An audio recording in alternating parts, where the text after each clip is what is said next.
Hello बच्चों। तो आज हम कक्षा 11 के भौतिक विज्ञान विषय के अध्याय समतल में गति अर्थात मोशन इन अ प्लेन के पार्ट 12 वीडियो को शुरू कर रहे हैं। और आज इस वीडियो में हम प्रक्षेप्य गति को थोड़ा और समझने वाले हैं। जैसा मैंने आपको पिछली वीडियो में उसके बारे में बताया था, उसकी समीकरण के बारे में बताया था, आज हम उससे रिलेटेड कुछ टर्म्स को सीखेंगे। तो ये वो टर्म्स हैं। तो शुरू करते हैं सबसे पहले अधिकतम ऊंचाई के समय से, उसके बाद इन दोनों को करेंगे। अब अधिकतम ऊंचाई का समय जिसे हम ये कहते हैं टाइम ऑफ मैक्सिमम हाइट, ये होता क्या है पहले तो ये समझते हैं। देखिए, हमने ये समझा था कि जो प्रक्षेप्य का पथ होता है वो परवलयकार होता है। ये मैंने पिछली वीडियो में आपको बताया था।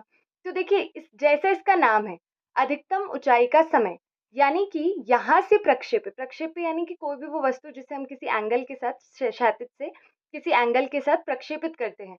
तो ये जो वस्तु यहाँ से जब जाती है अपना पूरा का पूरा ये पूरी गति तय करती है यहाँ से, जो एक प्लेन में हो रही है, समतल में हो रही है।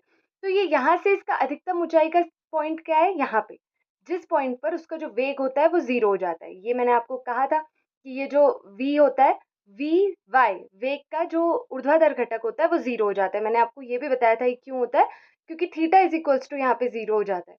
क्योंकि जो यहाँ पे ये रिजल्टेंट होता है ये क्षैतिज से कोई कोण ही नहीं बनाता, वो 0 बनाता है। तो हमारे पास जो वी वाई होता है वो 0 हो जाता है। ये खैर मैंने आपको बता दिया था। अब यहाँ पर इस पॉइंट तक ये इस पूरी गति का ये अधिकतम ऊंचाई वाला पॉइंट पॉइंट है। तो यहाँ तक पहुंचने में उसे जो समय लगेगा वो अधिकतम ऊंचाई का समय हो गया। और इसी के बाद हम ये भी निकालेंगे कि ये पूरी जो गति है इस काल को कहते हैं, यानी कि इस पूरी गति को प्रक्षेप्य गति, यहाँ से वो चला और फिर से उसी धरती की सतह पर आने के लिए, यानी कि इस पॉइंट पर आने के लिए उसे कितना टाइम लगा, उसने पूरी गति कितने टाइम में की, वो भी हम निकालेंगे। सबसे पहले निकालते हैं कि यहाँ तक पहुंचने में उसको कितना समय लगा इस अधिकतम ऊंचाई वाले, क्योंकि ये यहाँ पे अधिकतम ऊंचाई है इसकी धरती की सतह से, जो हॉरिजॉन्टल है उससे। तो यहाँ तक पहुंचने में उसको कितना टाइम लगा, वो मैक्सिमम हाइट का टाइम हो गया। मतलब उस तक पहुंचने के लिए जो उसे मैक्सिमम टाइम लगा, मतलब टाइम लगा, मैक्सिमम नहीं टाइम लगा मैक्सिमम हाइट तक पहुंचने के लिए। अच्छा, अब ये दोनों हम निकाल चुके हैं। देखिए, ये हमारे पास स्थिति का एक्स वाई घटक था और फिर ये हमारे पास वेग का एक्स वाई घटक था। ये मैंने आपको बता दिया था कैसे निकाला था हमने। अब हम इन्हीं को यूज करके निकालते हैं। अब हमें देखिए क्या चाहिए, टाइम चाहिए। तो हम सबसे पहले क्या करते हैं, हमें ये पता होता है, इस फैक्ट को यूज करते हैं कि जो वी वाई होता है वो 0 होता है इस अधिकतम ऊंचाई वाले समय में। अब यहाँ पे वी वाई 0 है, तो इस वाली समीकरण का हम यूज कर सकते हैं। वी वाई की जगह 0 लिख देंगे और टी का मान हम निकाल देंगे। तो यहाँ से हम इसकी जगह 0 पुट करके यहाँ से ये हमारे पास बच जाता है फिर, और यहाँ से टी को जब हम यहाँ से केवल टी को उधर राइट में लेकर जाके और फिर उसको अरेंज करके जी को फिर इसके नीचे लेकर आके अरेंज करके हम इसे टी एम लिख सकते हैं, यानी कि टी मैक्सिमम हाइट वाला, यानी कि वो समय जो मैक्सिमम हाइट तक पहुंचने में लगा होगा। अब देखिए, ये हमारा बहुत आसानी से हमने निकाल लिया क्योंकि हमें ये पता था। ठीक है, अगर ये ज़्यादा मार्क्स में क्वेश्चन पूछा जाता है तो आप ये भी बता सकते हैं कि हमने ये एक्स वाई ये सब कैसे निकाले थे। ये मैंने आपको पिछली वीडियो में बता रखे हैं। अब यहाँ तक पहुँचने वाला समय तो हमने निकाल लिया, अधिकतम ऊंचाई तक पहुँचने का समय। लेकिन इस पूरी गति को करने का जो समय होता है उसको हम एक स्पेशल नाम देते हैं, उसको हम कहते हैं उड्डयन काल। ठीक है, अभी मैं आगे लिखा भी होगा मैंने, तो उसको हम कहते हैं प्रक्षेपी की उड़ान में लगा कुल समय या उड्डयन काल। तो हमें पता है कि अधिकतम ऊंचाई में हमारा ये समय लगा। तो देखिए, ये हमारा पथ था पूरा का पूरा ये। तो हम मान लेते हैं कि अगर ये पथ इसी तरीके से था, सममिति सिमेट्री होगी, तो ऐसा होगा कि जितना टाइम उसे यहाँ पे लगा होगा उसका आधा, मतलब उसी उतना ही टाइम इसको इस वाली दूरी को तय करने में भी लगा होगा। सममिति सिमेट्री के कारण कि जैसा ऐसे यहाँ तक आपको यहाँ पे सिमेट्री दिख रही होगी ना, कि इतने भाग तक पहुंचने में जितना समय लगा उतना ही इसके भाग में भी लगा होगा। तो यानी कि हम इस वाले को और इस वाले को ऐड कर देंगे या इससे 2 से मल्टीप्लाई कर देंगे, तो ऐसे हम निकालेंगे। पर हम ये कह रहे हैं कि जब सिमेट्री होगी ये तभी होगा। तो हम ये कह सकते हैं कि प्रक्षेपी की उड़ान में कुल लगा समय है 2 इंटू टी एम, यानी कि इसको हमने 2 गुना कर दिया या इसको 2 बार जोड़ दिया। तो अब जब हमने ये किया तो हमारे पास इसके आगे हम 2 लगा देते हैं। और इस टाइम को हमने कैसे कैलकुलेट किया, एफ यानी कि जो फाइनल हमारा निकला है पथ की सममिति या सिमेट्री के कारण हमने ऐसा लिखा है। इसी को हम प्रक्षेपी का उड्डयन काल भी कहते हैं। और इसको हम ऐसे परिभाषित कर सकते हैं कि प्रक्षेपी की उड़ान में लगा समय जिसमें कि वो जो वस्तु थी जिसे हमने प्रक्षेपित किया था वो प्रक्षेपण के बाद उसी तल में वापस आ जाए। ऐसा था ना उसका तल, कुछ ऐसा ऐसा। तो यानी कि वो यहाँ से चली थी और उसके बाद वो यहीं पर वापस आ जा रही थी। मतलब इसी पॉइंट पर नहीं, पर वापस तल में वापस आ जा रही थी अपनी उड़ान भरने के बाद, ऐसा समझ सकते हैं, वो समय है ये। यानी कि टोटल जो प्रक्षेप्य गति करने में उसे टाइम लगा होगा उस वस्तु को, वो समय है उड्डयन काल। यहाँ तक कोई दिक्कत नहीं होनी चाहिए आपको। बस हमें वो जो 4 चीज़ें हैं ना, एक्स, वाई और वी एक्स, वी वाई, उन्हीं से हमें निकालना है।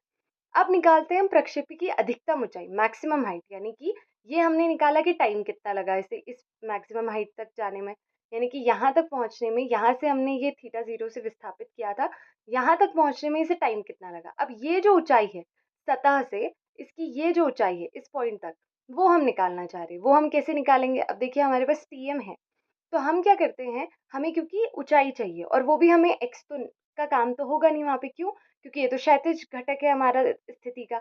हम काम करेंगे इस ऊर्ध्वाधर घटक के साथ। तो हम इस, क्योंकि वाई है ना, हमें मैक्सिमम हाइट ऐसे में निकालनी है, ऐसे में, तो हम किसका यूज करेंगे? ऊर्ध्वाधर घटक का यूज करेंगे। अब हमारे पास टीएम है, तो टीएम को हम यहाँ पे सब्स्टिट्यूट कर सकते हैं। अब देखिए यहाँ पे हमने इस चीज को लिखा और यहाँ पे हम इसे मान लेते हैं कि ये तो हाइट है और मैक्सिमम हाइट है, तो एच एम लिख दिया। और यहाँ पे जो टी था, ये वाला टी, इसको यहाँ पे लगा दिया, ठीक है। और ये ध्यान में रखना है कि हमने यही टी क्यों लगाया है, क्योंकि हमारी ये आधी दूरी तक ही तो था, मैक्सिमम हाइट तक पहुंचने का टाइम यही था। आप उड्डयन काल नहीं लगाएंगे यहाँ पे कि इससे 2 से भी मल्टीप्लाई कर दिया, वो तो यहाँ तक पहुंचने का टाइम है, इसलिए। तो अब यहाँ तक वाला हमने ये लगा दिया। जब आप इस समीकरण में ये लगा देते हैं, इसको जब आप खोलेंगे तो इसको सरल करना आसान है, क्योंकि यहाँ पे ये v0 इसका पूरे का स्क्वायर बन जाएगा, यहाँ पे भी स्क्वायर है, यहाँ से एक जी, यहाँ से जी कट जाएगा, तो वो पूरा 1 माइनस हाफ, हाफ, और ये आ जाएगा इसके साथ, जो ये स्क्वायर वाला होगा, यानी कि इस तरीके से। तो ये आपका प्रक्षेपी की अधिकतम ऊंचाई आ जाएगी, ठीक है। अब इससे एक चीज मैं आपको बताती हूँ कि ये तो प्रक्षेपी की अधिकतम ऊंचाई है, मैक्सिमम हाइट, लेकिन ऐसा अगर मैं आपसे पूछूं कि प्रक्षेपी की संभव अधिकतम ऊंचाई क्या हो सकती है, पॉसिबल मैक्सिमम क्या हो सकता है, क्योंकि यहाँ पे थीटा दिख रहा है, तो हम इसको पॉसिबिलिटी हम गेस कर सकते हैं कि क्या पॉसिबिलिटी होगी कि ये मैक्सिमम होगा, इससे ज्यादा नहीं हो सकता।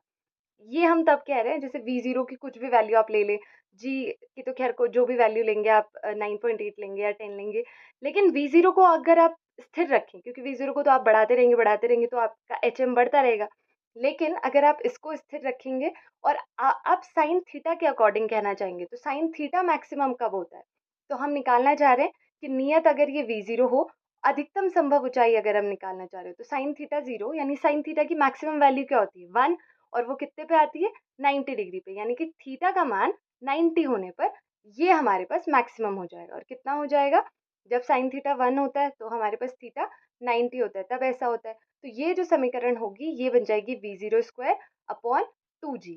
ये हमारे पास अधिकतम संभव ऊंचाई के लिए है। संभव मैं फिर कह रही हूँ, क्योंकि पॉसिबिलिटी ये है, इससे ज्यादा नहीं हो सकती अगर ये स्थिति है कि ये नियत है v0, ठीक है। अब इसको आप एक जगह से रिलेट कर सकते हैं। आपने एथलीट्स को देखा होगा जो लॉन्ग जंप पे रहते हैं, लॉन्ग जंप में नहीं, हाई जंप पे।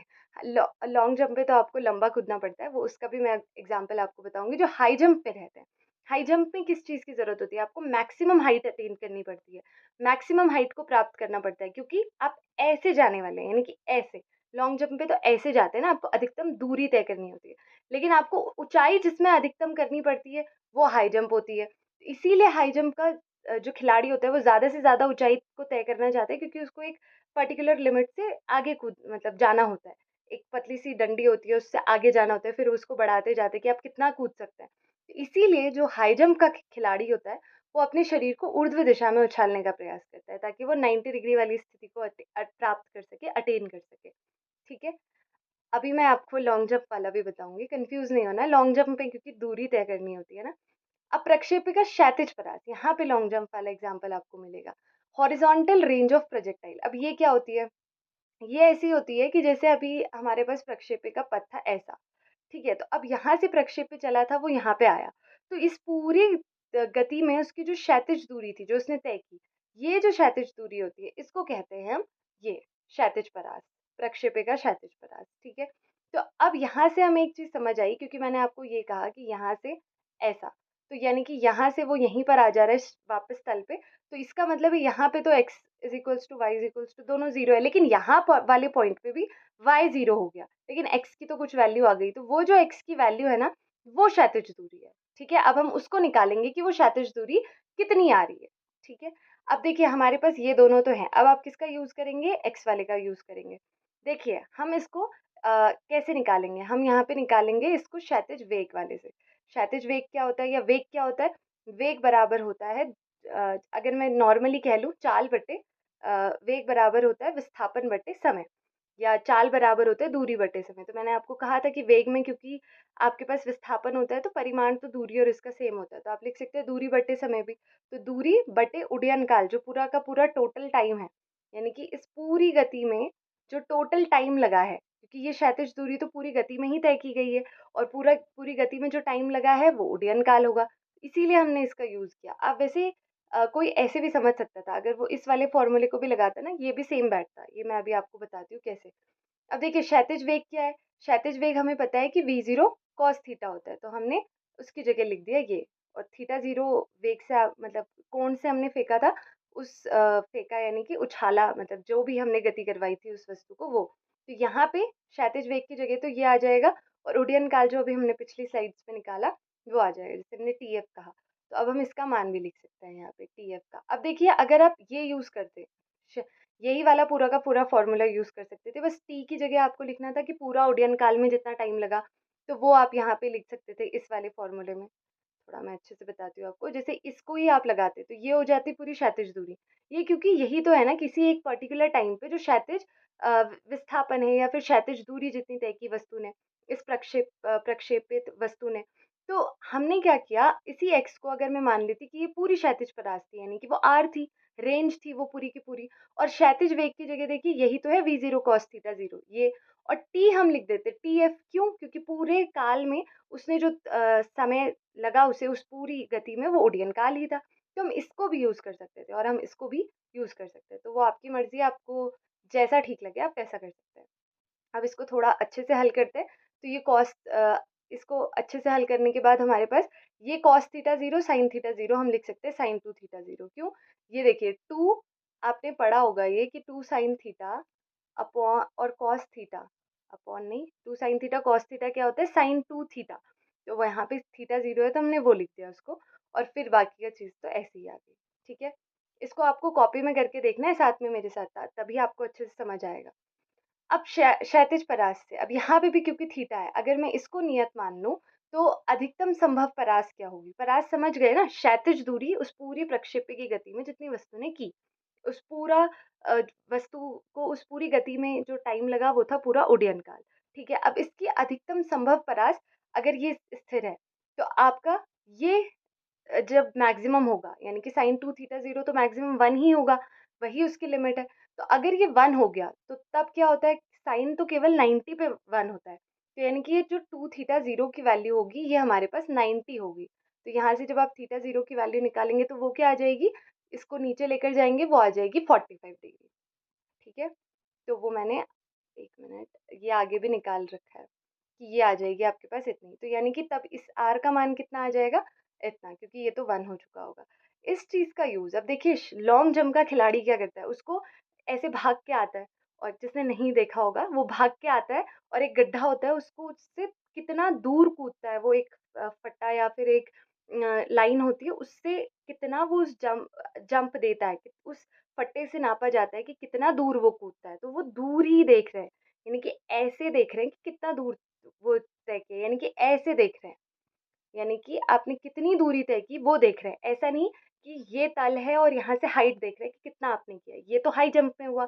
लॉन्ग जंप में कितनी लॉन्ग आपने डिस्टेंस तय की है वो देख रहे हैं, तो इसीलिए क्षैतिज परास को हमने देखा। तो इसीलिए जो लॉन्ग जंप का खिलाड़ी होता है वो लगभग 45 डिग्री का कोण पर उछलने का प्रयास करता है। अब डायरेक्टली वो ऐसा ही तो नहीं कूदेगा, लेकिन वो प्रैक्टिस ही इस तरीके से करता है कि उसको प्राप्त कर सके वो। तो ये सब सीखा हमने प्रक्षेप्य गति से रिलेटेड टर्म्स में, बहुत इंपॉर्टेंट टर्म्स है और इसी से रिलेटेड है, और कुछ बहुत ज़्यादा चीज़ें नहीं है जो हमने सीखा है। ये जो 4 फॉर्मूले थे इनकी हेल्प से ही हमने सारी चीज़ें सीखी है। तो सबसे पहले हमने टाइम ऑफ मैक्सिमम हाइट, अधिकतम ऊंचाई का समय, उस ऊंचाई को तय करने में जो मैक्सिमम थी उसको समय लगा था हमारा इतना। इसी से हमने सममिति देखी कि सममिति सिमेट्री से ये आपके पास जो टोटल टाइम होगा उड्डयन काल जिसे हम कह रहे हैं वो इतना आ जाएगा, उसे 2 से मल्टीप्लाई हम कर देंगे। हमने देखा कि प्रक्षेपी की अधिकतम यानी मैक्सिमम हाइट कितनी होगी, अधिकतम ऊंचाई कितनी होगी, उसके लिए हमने फॉर्मूला निकाला, ये निकाल लिया था, और इसके ही पॉसिबिलिटी देख ली कि ये मैक्सिमम कितना मैक्सिमम तक जा सकता है अगर v0 को नियत लिया होगा। तो उसके लिए हमने निकाला कि साइन थीटा 0 1 हो जाएगा, तो ये आपके पास इतना आ जाएगा। उसी के बाद हमने क्षैतिज परास के लिए भी देखा, क्षैतिज परास हमारी इतनी आ गई थी। मैक्सिमम कैसे होगी, जब साइन 2 थीटा 0 की वैल्यू 1 हो जाएगी, तो वो आपके पास इतनी आ जाएगी। ठीक है, क्लियर है। और बाकी हमने हाई जंप लॉन्ग जंप वाला एग्जाम्पल भी इसमें देख लिया था। तो अगली क्लास में हम उदाहरण ये जो तीनों के तीनों हैं इनको सॉल्व करेंगे। तब तक के लिए, क्योंकि इन्हीं एग्जाम्पल्स के थ्रू करेंगे, प्रक्षेप्य गति के थ्रू, तो इन्हीं को आप अच्छे से रिवाइज करके रखिएगा। तो अभी के लिए थैंक यू।